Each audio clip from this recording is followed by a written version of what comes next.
오늘 본 의원은 진해 신항의 메가 포트 허브 항만 구축 방안을 함께 고민하고 소통하고자 이 자리에 섰습니다.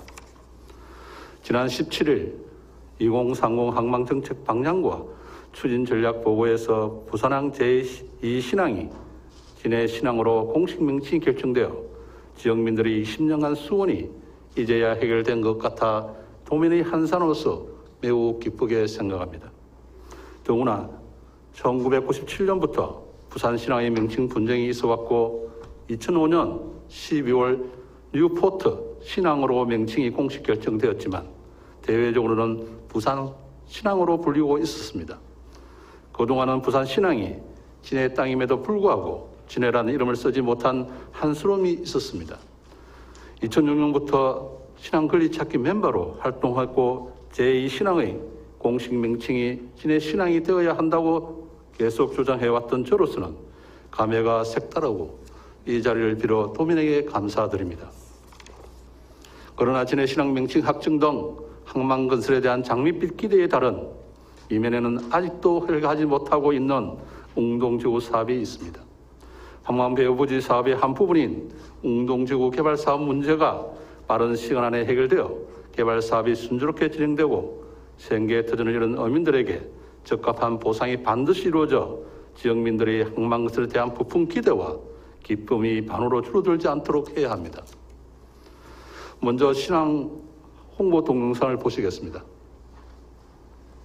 그 옛날 불멸의 해신이 지켰던 바다는 오늘날 사라지지 않는 경남의 미래로 다시 태어나고 군항의 기적 소리가 울려 퍼졌던 경남 곳곳은 삶을 이끌어가는 도민의 활기로 가득 찹니다.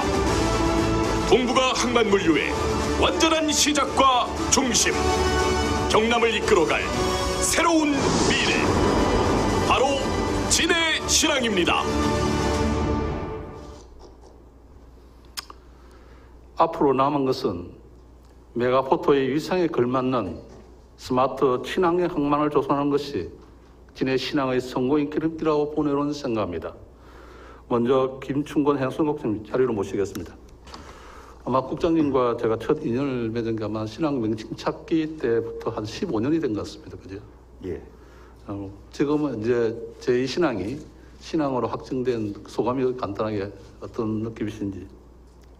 그 당시 저희 부산하고 상당한 갈등 부분에서 당시 진해뿐만 아니라 우리 도민들도 좀 상당히 좀 그때 의욕을 좀 상실한 부분이 있었는데 이번에 저희 진해 신항 이름 명칭을 이렇게 확정되게 되어서 도민들과 함께 좀 기쁜 마음으로 그렇게 보고 있습니다. 좀 저는 짠하다고 생각되지 않습니까? 15년 동안 우리 그 땅에도 자기 이름을 하나 붙이지 못했던 그것을 생각하면 오늘 이 자리가 예사롭지 저는 않은 것 같습니다.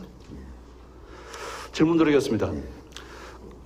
저번 제가 도정질이라든지 5분 발언에서 제가 말씀드렸던 신항지원특별법 제정이 지금 어떻게 추진되고 있는지 설명해 주시기 바랍니다.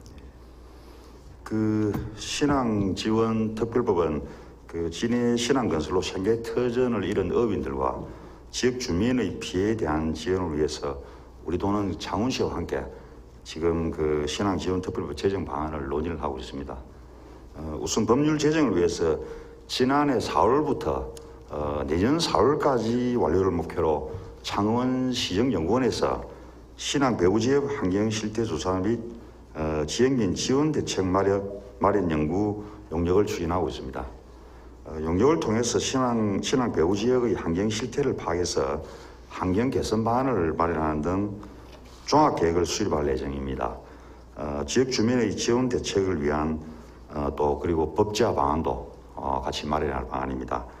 내년에 완료되는 용역 결과를 토대로 도출된 법안은 우리 도와 창원시 그리고 지역 국회의원을 통해서 긴밀한 협조 체제를 구축해서 입법화 과정을 지원해 나가도록 그렇게 하겠습니다.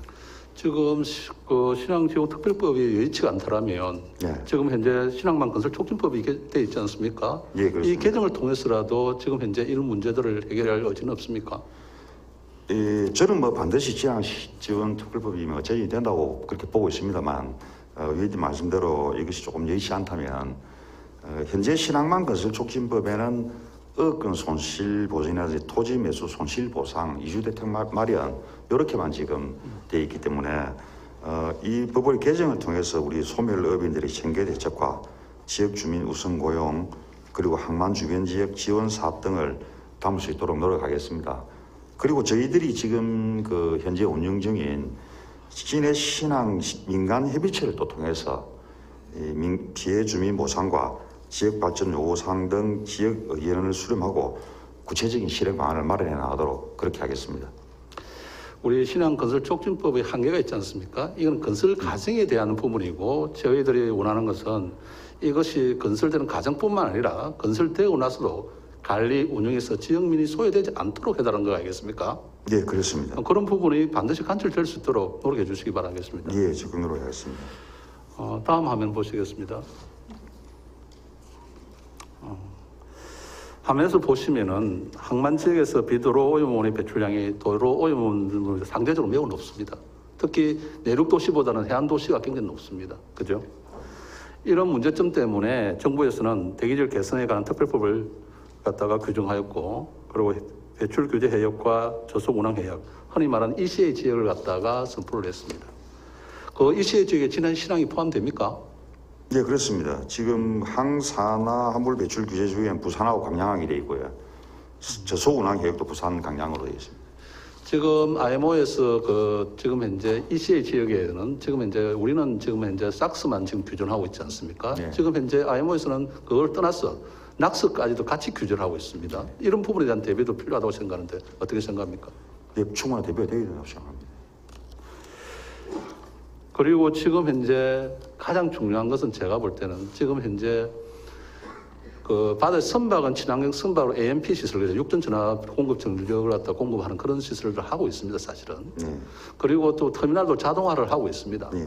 근데 궁극적인 가장 큰 문제는 뭐냐면 육상 운송 부분에 오는 컨테이너 트럭 아니겠습니까, 그죠? 예, 예. 자, 이 도로 운송에 치우친 이 공로 운송을 어떻게 해결할지 생각이 있으면 말씀해 주시기 바랍니다.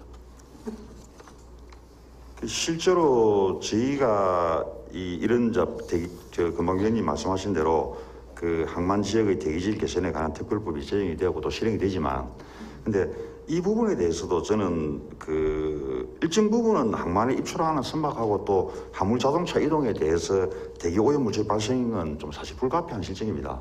그래서 이 부분에 대해서 금방 위원님 말씀하신 대로 그 AMP라든지 그 다음에 그 기존 디젤 하드 트랙터는 LNG화를 지금 추진을 지금 하고 있는데, 이제 새로 조성된 신항은 완벽하게 이 부분들이 다 이제 조성될 수 있도록 하는 부분이 있고요.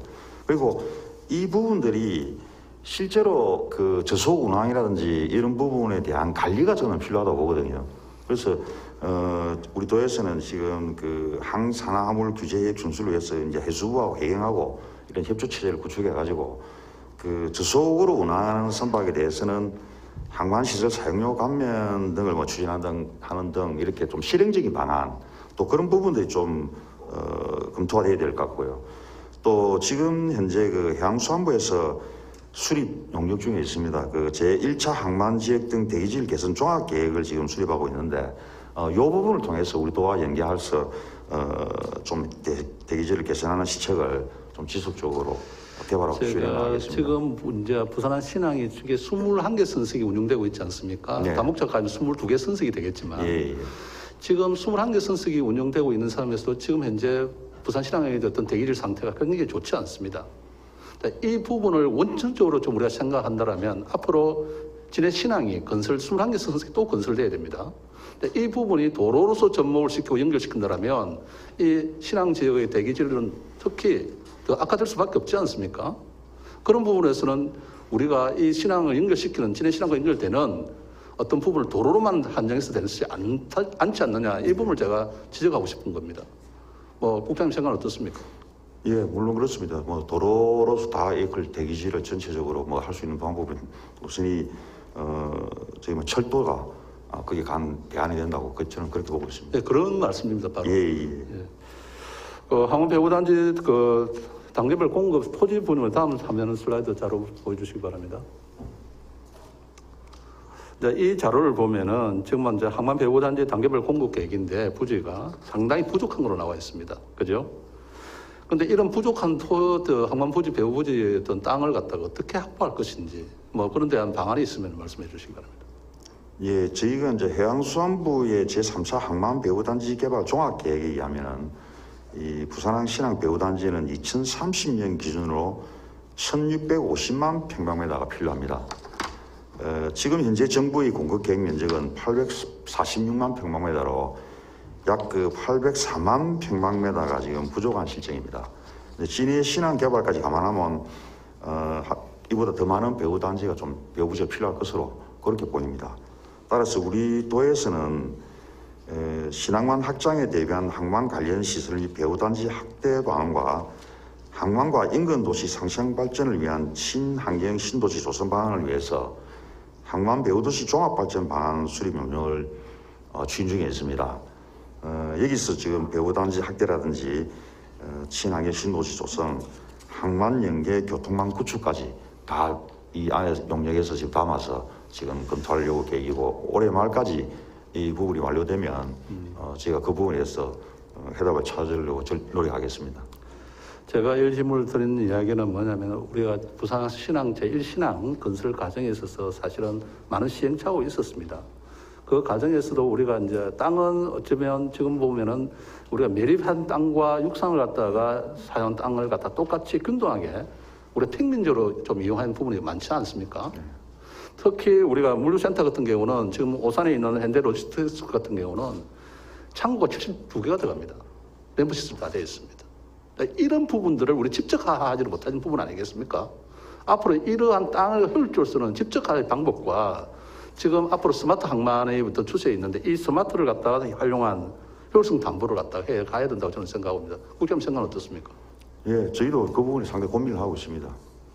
그래서 앞으로 제 신항인 진해 신항이 지금 항공 배후 부지 문제는 집적화와 효율화로 가야 된다. 이 말씀을 제가 지적하고 싶습니다. 동의하십니까? 예, 그렇습니다. 다음 화면 보여주시기 바랍니다. 이 화면은 아마 2011년 부산항만공사 국정감사에서 지적된 것입니다. 지금 이제 부산항 제1신항이 배후 부지가 단순 화물 창고를 전락했다는 지적이 있었습니다. 그 이유가 무엇이라고 생각합니까? 지금 실제 저희 신항 배후부지에 이제 66개사가 지금 입주해서 운영을 하고 있습니다. 근데 그 중에서 전체적으로 뭐 91%가 단순한 보관 창고로 지금 운영이 되고 있는 상황입니다. 그래서 그런 내용이 나온 것 같습니다. 그 부분에서 제가 할 말은 지금 현재 말씀을 드릴 말은 참 많지만 한 가지 예를 제가 들겠습니다. 우리는 배후 부지를 분양하면서 10,000평 내지 15,000평으로 획일적으로 잘랐습니다. 그죠? 예, 그렇습니다. 그러다 보니까 그 창고가 입주했던 기업 간의 어떤 연계가 전혀 이루어지지 않았습니다. 그런데 선진 항만들의 배후 부지 분할을 보면은 기업이 필요로 한 분양을 땅을 줍니다. 거기서 1차 밴드, 2차 밴드 연결해서 그 배후 부지의 물류 창고들이 서로 연계 사업으로 해서 부가가치를 창출하고 고용을 창출하는 시스템입니다. 그런데 우리는 획일적으로 그 연계성이 없다 보니까 결국 그런 부가 창출을 하고 못하고 있는 그런 실정 아니겠습니까? 거기에 대해서 어떻게 생각합니까?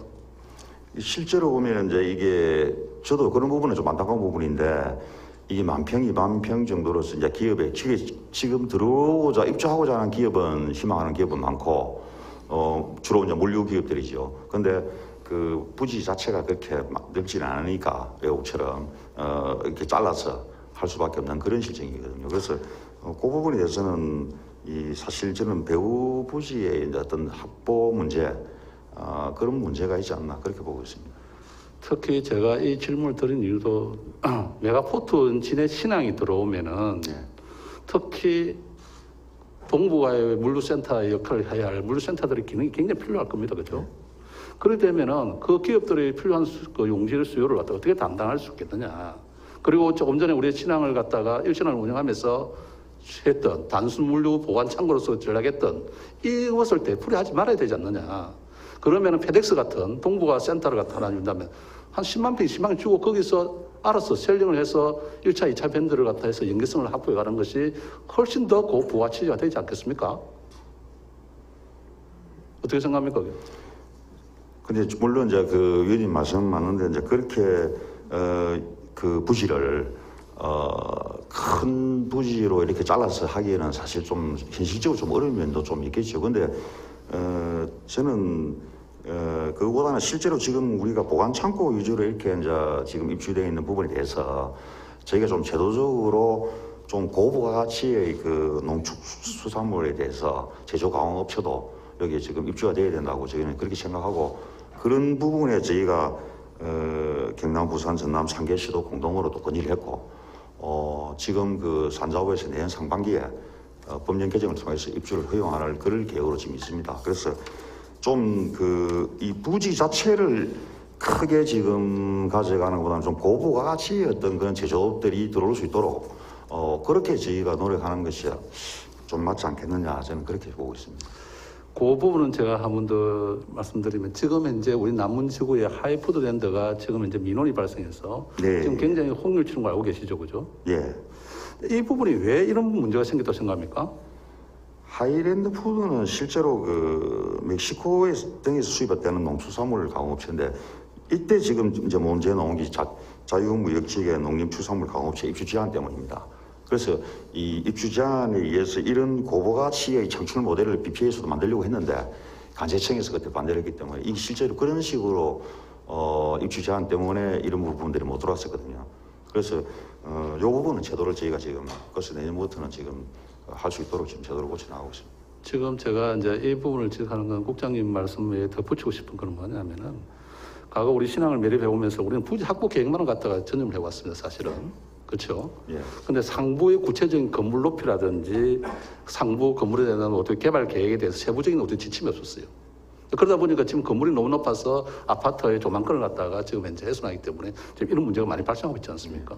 향후 그런 부분을 갖다가 면밀히 검토해서 반영해야 되지 않겠습니까, 그거?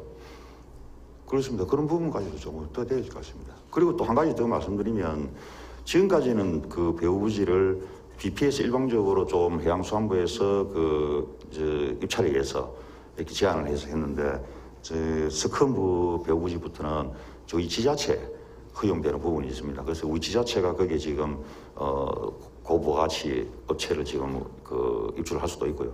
또 앞으로 또 공동 물류 창고 임대형으로 해서 좀 스타트업 기업들도 들어올 수 있도록 그렇게 좀 변형되어 가고 있다는 말씀드리겠습니다. 지금 사실은 경제자유구역지 지정과 수출자유지역 지정이 중국 지정되어서 이 운영하면서 사실은 지금 수출자유지역이 항만 지역에 경제자유구역에 들어온 건 얼마 안 되거든요. 네. 그러다 보니까 기능의 어떤 효율성이 지금 담보되지 않고 있습니다, 사실은. 그러니까 그런 부분은 시간상 제가 지적을 하지는 않겠습니다. 7번 화면 좀 부탁드리겠습니다. 어쨌든 지금 현재 부산항 신항은 지금 현재 잘 순항을 하고 있습니다. 이때까지. 지금 현재 어떻게 보면은 지금 2020년도 상반기 처리 실적을 보면은 그래도 6위를 선방하고 있습니다. 그리고 그 중에서도 지금 보면 한 7개가 지금 현재 중국계 항만행으로 나와 있습니다. 특히 이제 여기서 우리 자료에서 더 유심히 보실 것은 한정 물량이 지금 현재 반이 넘어섰습니다. 그죠? 예. 제가 이제 이렇게 말씀을 한번 드리고 있는 이유는 뭐냐면은, 지금 현재 우리 부산항 신항 제1신항은 지금 우리가 남북이 열리지 않는 상황에서 실제적으로 물류 중개 기지로 역할은 제한적이지 않겠습니까? 그런데 만일에 남북이 열리고 대륙의 어떤 동쪽 관문이 됐을 때 대륙과 대륙을 중개하는 역할을 한다면 그 물동량의 크기는 어떻게 되겠다고 생각하겠습니까? 좀 실제적으로 그 한정 물량보다는 직접 수송되는 물량이 많아지겠지요. 그리고. 지금 어쨌든 한정 물량이라는 게 그렇지 않습니까? 우리가 항만에서 가장 중요한 것은 물량이지 않습니까? 그 네. 물량을 창출한 방법에는 내외의 거대한 배후 도시를 가지고 산업단지라든지 이런 걸 통해서 물량을 산출한 방법과 그다음에 한적을 통해서 물량을 산출한 방법이 있습니다. 그죠? 네. 근데 지금은 이미 신항은 한적을 갖다 통해서 물량을 산출한다는 방법은 네트워크 지금 형태로 나가야 된다는 일말을 알겠습니까? 그죠? 이 네트워크는 해상 네트워크뿐만 아니라 트라이포트인 육상을 통한 공로를 통한 철도를 통한 항공을 통한 이러한 네트워크도 갖춰져야 한다는 말씀을 제가 드리고 싶은 거예요. 그래서 지금 현재 우리 그런 점에서 이제 매우 인프라 측면에서 제가 한번 보자 합니다. 8번 화면 좀 부탁드리겠습니다.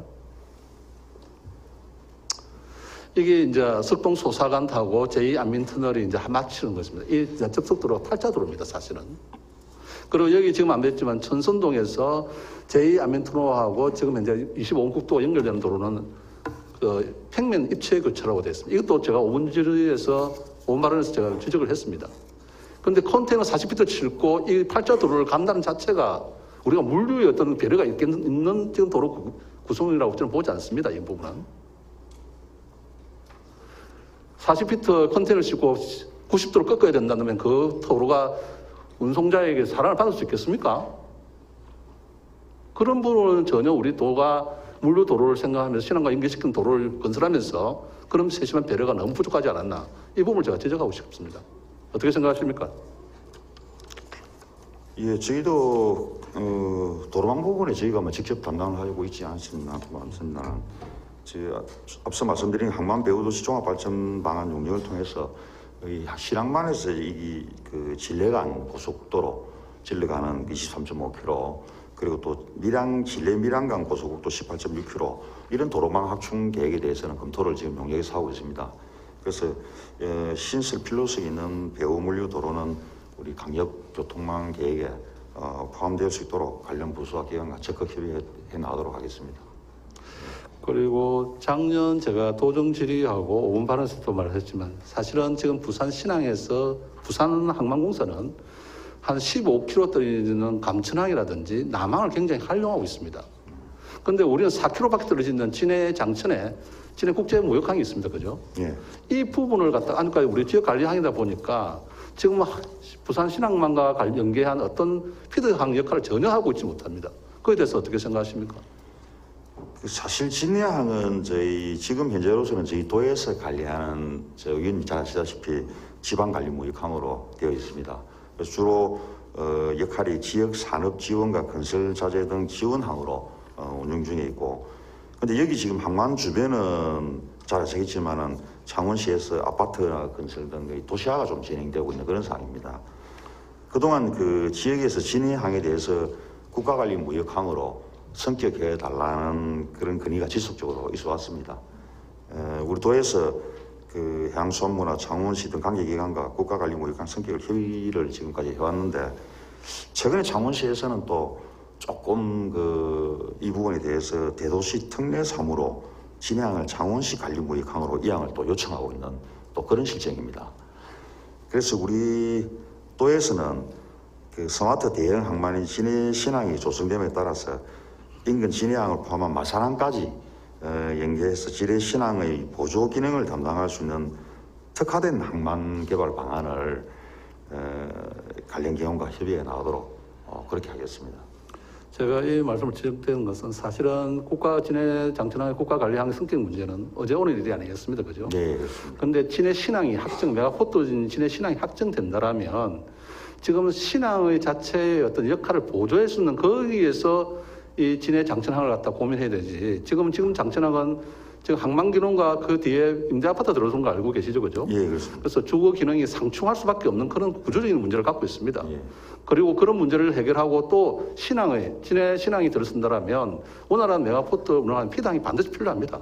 그 피드항이 진해 장천과 마산항을 연계한 그런 항만을 그려나가는 것이 경남의 발전에 도움이 되지 않을까 싶어 제가 말씀을 드리는 겁니다. 그렇게 생각하지 않습니까? 예, 저희가 그 창원시하고 해양수산부라든지 같이 한번 적극 협의해 보도록 하겠습니다. 네, 국장님 수고했습니다. 들어가시면 좋겠습니다. 감사합니다. 진해 신항의 장밋빛 사진의 이면에는 항만 부지를 생겨터지는 이런 어민과 물류 운송 과정에 생기는 미세먼지와 소음, 분진 발생으로 인한 환경 피해가 있었습니다. 항만 건설 추진 단계부터 어민 입장에서 피해 대책 지원과 사후 관리를 위한 적극적인 지원 대책이 마련되어야 합니다. 그리고 배후물류단지 보화 창출 방안 등 경영 항만으로 조성해 줄 수 있다 같이 노력해 주시기 바랍니다. 항만물류 수송 체계라는 것은 사실은 부두를 중심으로 하는 배후 수송 체계를 말하는 건데, 우리가 철도라든지 항공이라든지 도로라든지 이 오란하게 연계 수송이 절대적으로 필요한 것이 아니겠습니까? 그죠? 국회는 그렇게 생각하지 않습니까? 예, 맞습니다. 예. 그럼 제가 질문 드리겠습니다. 근데 지금 현재 제가 저번 도정 질의하고 5분 발언에서 말씀드렸지만, 그 기곡 행암 석동 소사간 도로 및 부산 신항 배후도로 연결이 지금 램프 설치가 되지 않아서 1매만 지금 현재 되어 있는 그런 부분이 있습니다. 이 부분은 지금 어떻게 추진되고 있습니까?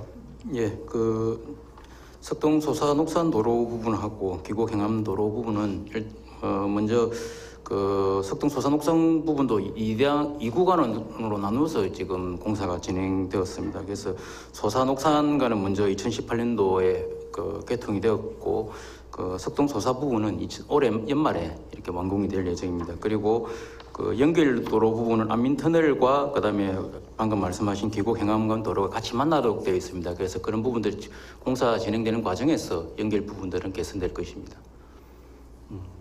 그래서 앞으로 이제 이 분야가 문제가 제가 이제 두 가지 문제가 지금 있습니다. 뭐냐면 이 부분들 다 터널이 좀 많습니다. 이 도로가 이제 우리 시도 가는 시로 이관이 되지 않겠습니까? 경제청 사업으로 이관이. 네, 맞습니다. 그러니까 열악한 지역 기초자치단체 입장에서는 그 관리 운영비가 담보가 잘 되지 않습니다. 그러다 보면은 신항의 물류도로의 기능을 갖다 했는데 그 기능을 제대로 할 수 있겠습니까? 할 수 없겠죠, 그죠? 그러려면은 이 기능을 제대로 담보하는 것이 우리 앞으로의 부산 시내 신항의 어떤 경쟁력 확보에도 가장 중요한 부분 아니겠습니까? 그래서 가장 효율적인 도로 관리 방안이 국장님 생각하는 것은 어떤 것입니까? 네, 그 조금 말씀을 좀 설명을 드리겠습니다. 그 좀 전에 말씀드린 것처럼 이제 석동 소산옥상간 도로는 저 일부 구간은 2018년 준공해서 개통해서 관리청인 창원시로 이관이 되어 있고, 좀 전에 말씀드린 대로 진해 석동과 소사 부분은 올해 연말 완료되면 준공 이후에 그 소산옥상간 도로 마찬가지로 창원시와 관리청으로 돼서 이관될 예정입니다. 그리고 기곡 행암 간의 도로는 부산지방국도관리청에서 지금 시공해서 2022년도 12월 완공 예정으로 되어 있습니다. 좀 전에 말씀하신 것처럼 저 소산옥산에서 그다음에 소사 석동 이 구간 도로 부분은 경제구역 기반 시설 사업으로 이렇게 추진이 되었고, 그 관련 법령에 따라서 창원시가 이제 관리 이관을 받게 되는데, 비용 부분은 이제 좀 전에 말씀하신 것처럼 이제 한 6.6km 넘는 상당한 길의 터널이 이제 그 도로 구간에 포함이 되어 있고 하다 보니까 그 전기 요금을 포함해서 유지 보수 부분에 그 전체적으로 상당한 그 관리청인 창원시이기 때문에 창원시의 입장에서 보면 비용 부담이 좀 늘어나는 것은 사실입니다. 저희들이 그 소산옥산간 도로의 전체 관리 비용을 창원시와 이렇게 확인을 해보니까 연간 한 30억 원 정도 이렇게 좀 소요될 것으로 예상을 하고 있습니다. 다만 이제 그 좀 전에 비용 부담 관련해서는 이제 저 창원시의 관리 비용이 늘어나는 것은 사실입니다만, 경제구역 기반 시설 사업의 경우에는 기초지자체에서는 이 사업비를 부담하지는 않고 전체 사업비를 국비 50%와 시도비 50%로 시행하고 있습니다. 그래서 좀 더 설명을 드리면 석동 소산옥산간 사업비 5,903억 원 중에서 지방비 부담은 경남도가 2,682억 원, 그리고 부산시가 270억 원을 부담을 하고 나머지는 국비 2,951억 원이 투입이 되었습니다. 그래서 비용 부담만으로 접근하기보다는 도로 개설로 인한 시민들과 관내 기업의 편익이라든지 인구 유입이나 그 기업 유치를 위한 인프라 기능 등을 포함해서 종합적인 측면도 고려할 필요가 있다는 말씀을 먼저 드리고요. 그럼에도 불구하고 이제 말씀하신 것처럼 석동 소산옥산간 도로는 부산지방국도관리청에서 시행하는 기곡 행암간 도로와 제2안민터널 등 두 개의 국도 대체 도로와 바로 연결이 됩니다. 그래서 사실상 그런 교통량 분산이나 대체 우회 도로 기능을 하기 때문에 그 전체적인 가장 효율적인 방법은 뭐 도로관리주체위원회라든지 전체적인 걸 감안하면 국도 대체 우회 도로로 지정을 하는 것이 그 가장 효율적인 해결 방안입니다. 거기 더 붙여서 지금 신항 배우도로 2하고 지금 이제 우리 석동 소산도로 연결되어 있지 않는 이 부분은 어떻게? 지금 이제 우리 예. 그 신항 제2배우도로와 그 소산옥산간 도로 부분은 지금 그 진해 IC에서 연결되는데, 이제 말씀하신 것처럼 이제 저 소산옥산간 도로에서 김해 방향으로는 진출할 수 있도록 연결되어 있고, 그 신항 제2배우도로에서 녹산 방향으로만 진출이 가능하도록 이렇게만 되어 있고, 진해 쪽으로 연결 부분이 좀 어려움이 있습니다. 자료 한번 구분은 다시 한번 보여주시기 바랍니다. 지금 연결이 한 면만 되어 있고 세 면이 연결되어 있지 않지 않습니까? 네, 그렇습니다. 이게 원활한 도로망이라고 이야기할 수 있겠습니까? 도로 지금 현재 상태로 보면 그렇지는 못합니다. 예, 그래서 이 부분을 반드시 시정해야 되는 생각합니다.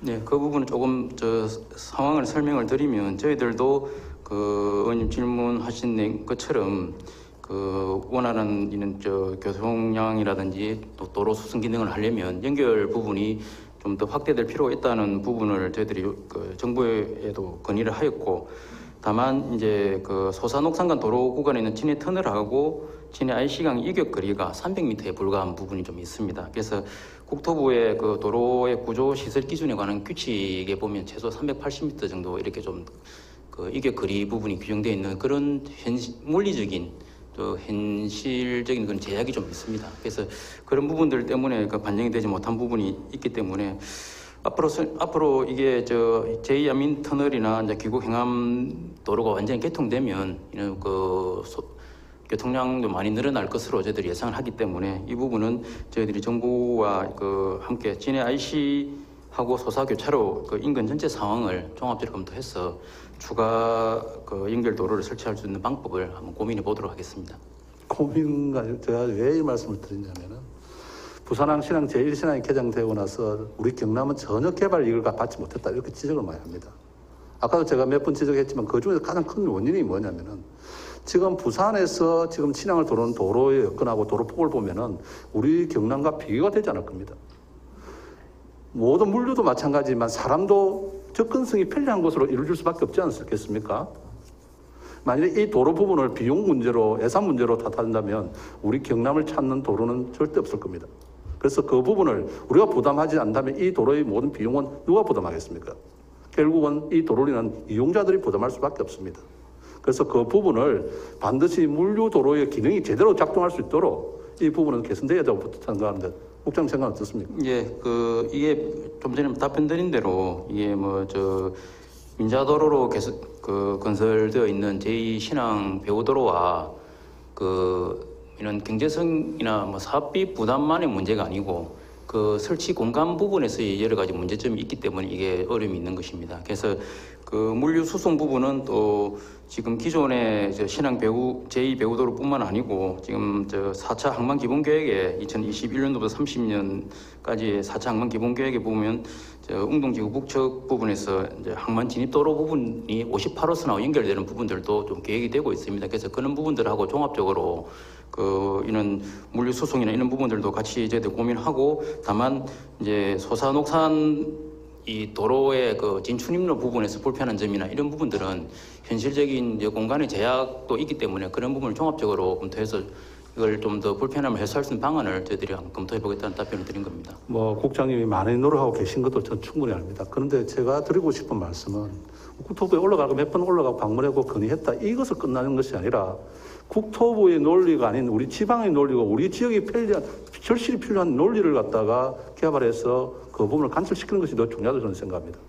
그렇게 생각하지 않습니까? 예, 그 부분은 저희들도 아까 저 국도 대체 우회도로 성격과 함께 이 부분도 같이 저 정부의 뭐 그 단순히 말씀하신 것처럼 언제 갔다 왔다는 그런 게 아니고 저 좀 정부를 설득할 수 있는 논리와 현장 상황을 저희들이 저 면밀하게 그 분석을 해서 저 이게 좀 어떤 행태로든 의원님 말씀하신 그런 부분들이 좀 반영될 수 있도록 최선을 다하겠습니다.